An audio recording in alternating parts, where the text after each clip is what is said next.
Sir, Vijay பெண்களுக்கான திட்டங்கள் இதெல்லாம் நிறைய அறிவிச்சிருக்காரு. தங்க நகை அப்படின்னா பெண்கள் மகளிர் தினமும் கொண்டாடி இருக்காரு. ஆனால் அவர் மனைவி ஏன்னா தனக்கே பாதுகாப்புல வீட்டில் இடம்னு ஒரு வழக்கு போயிருக்காரு. இல்லை, சங்கீதாவை அதாவது தன்னுடைய அன்பு மனைவிக்கு துரோகம் இழைத்த ஒரு நபர் விஜய். ஒரு நடிகர் நாடாளக்கூடாது என்கின்ற நிலை ஏன் நீடிக்கிறது என்றால், அந்த நாடாளக்கூடாது ஒரு நடிகர் என்று நான் தனியரசு தொடர்ந்து அந்த கருத்தை வலியுறுத்தி வந்த சூழ்நிலையில் இப்பொழுது அந்த நடிகர் ஒரு தகுதியற்றவர், தன்னுடைய அன்பு மனைவிக்கு நம்பிக்கைக்கு மோசடி செய்த ஒரு நபராக இருக்கிற விஜய் நடிகர் தாவேக தலைவர் தான் ஈன்ற அன்பு குழந்தைகளின் கண்ணியத்திற்கு குறைவாக நடந்து கொண்ட ஒரு விஜயால் ஒரு கட்சியை தலைமையேற்று நடத்துவதற்கே தகுதியற்ற நிலையில் ஒரு நாட்டுக்கு முதலமைச்சராக அவர் எப்படி வர முடியாது. மக்கள் கட்டாயமாக தோற்கடிப்பார்கள்.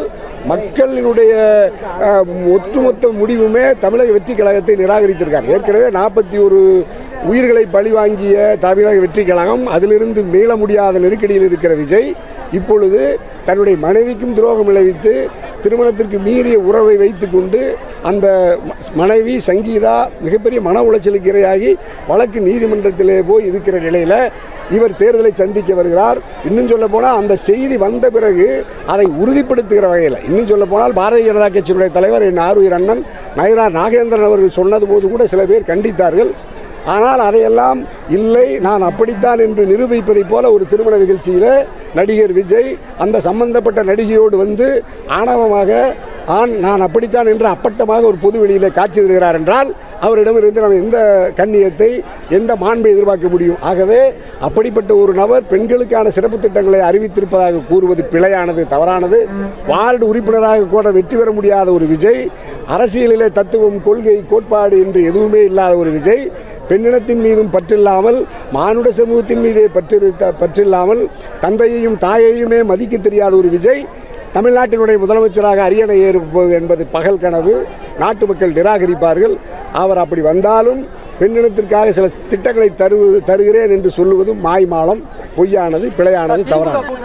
மோடி வருகிறார் என்றால் அதிமுக கலந்து கொண்டிருக்கிறது என்றால் தமிழ்நாட்டினுடைய மூட கருத்துக்களை தகர்த்தெறிந்து அறிவை வெளிச்சத்தை பாய்ச்சிய மகத்தான மாபெரும் தலைவர் தந்தை பெரியாரின் திருவுருவப் படத்தை கூட மோடி வருகையின் பொழுது அதிமுகவின் சார்பாக வைக்கப்பட்டிருக்கிற பதாகைகளில் திருவுருவப்படுத்தி அகற்றுகிற அளவிற்கு அவர்களுக்கு துணித்தல் வந்திருக்கிறது.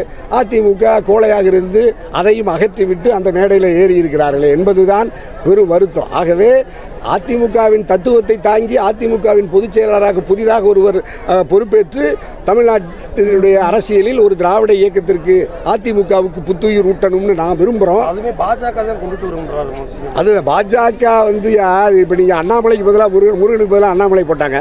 அண்ணாமலைக்கு அடுத்து நயினார் நாகேந்திரனை போட்ட மாதிரி இப்போ அம்மாவுக்கு அடுத்து எடப்பாடி போட்டிருக்கு பாஜக விரும்பினால் எடப்பாடி எடுத்துகிட்டு இன்னும் யாரை வேணாலும் போடுவாங்க. அதில் பட்டியலில் வேலுமணி இருக்கலாம், தங்கமணி இருக்கலாம், இன்னும் யாராவது அதில் போட்டியில் யாராவது இருக்காங்கன்னு தெரியல. அதனால் அது அதிமுக பாஜகவின் கட்டுப்பாட்டில் அமித்ஷா ஐயாவுடைய கண்ணாசிவில் இருக்கிறதுனால் அதிமுக தனித்து இயங்குகிற வாய்ப்பை இழந்ததனால் தமிழ்நாட்டு மக்கள் அதிமுகவை நிராகரித்திருக்கிறார்கள், தொடர்ந்து நிராகரிப்பார்கள். இந்த தேர்தலிலும் படுதோல்வியை அதிமுக